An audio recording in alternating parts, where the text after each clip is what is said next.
Mr. President, first of all, I want to acknowledge the great intellect that the Senator from Louisiana brings to the debate, the experience he has in the healthcare field, and how much I personally have learned from him on the committee and the work that we do, and thank him for the contribution he makes to the United States Senate. I rise to talk a little bit about how we got to where we are today, what we're about to do, and where we need to end up. It'll be short and it'll be sweet, but it will be to the point. I was here in 2009 when we passed Obamacare. In fact, as the presiding officer will remember, it was at 9 o'clock in the morning on Christmas Eve in 2009. I opposed it at that time for a particular reason, the reason being I saw it driving us toward a single-payer health care system, which I personally oppose. But the votes were there, it passed, and it had passed on the promise if you like your doctor, you can keep him. If you like your insurance, you can keep it. And because everybody's going to be insured, rates are going to go down and everything's going to be wonderful. Well, what's happened over the last 8 years is pretty incredible. Rates have gone up tremendously.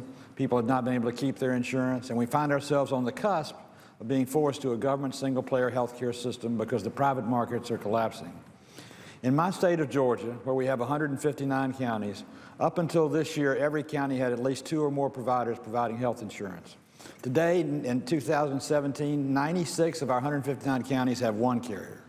Next year, it will probably be half of them will be down to no carrier, and we'll be forced into a system we don't know what it will look like. Premiums have gone up, not just by a little bit, but they've gone up by an awful lot. The individual market in Georgia is approaching the breaking point.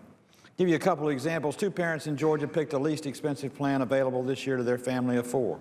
But it comes out with a $6,500 deductible and a $2,400 a month premium.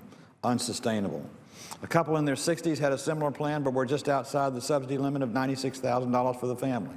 So they're paying over 50% of their income just for health insurance. Hardworking families deserve better. Although President Obama promised this law would reduce premiums and make health care more available, it has done the opposite. Obamacare is unsustainable. Now, that's the practical answer, and that's exactly where what got us to where we are today.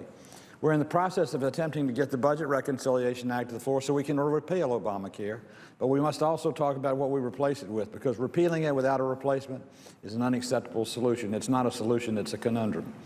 We must prioritize returning the oversight of individual markets to the states and provide them with the flexibility to design their Medicaid programs in ways that enable them to cover most people and tailor benefits to meet the needs of unique populations in their state.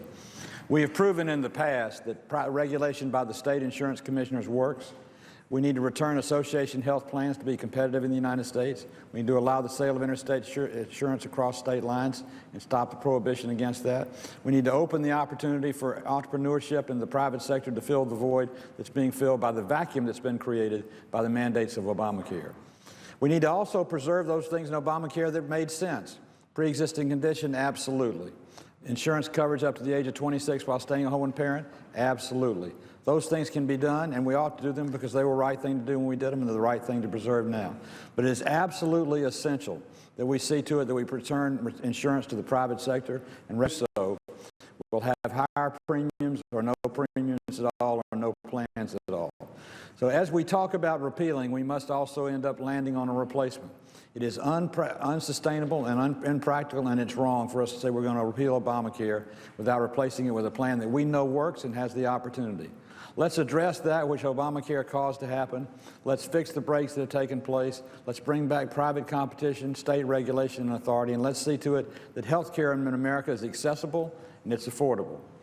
It's important for us to do it. It's essential for us to do it, and I plan to commit myself to seeing to it that, for my part, we repeal Obamacare, we replace it with a sustainable program, and we return the program to the states wherever possible. And we see to it Americans once again have health insurance coverage at a competitive and a fair price. And I yield back.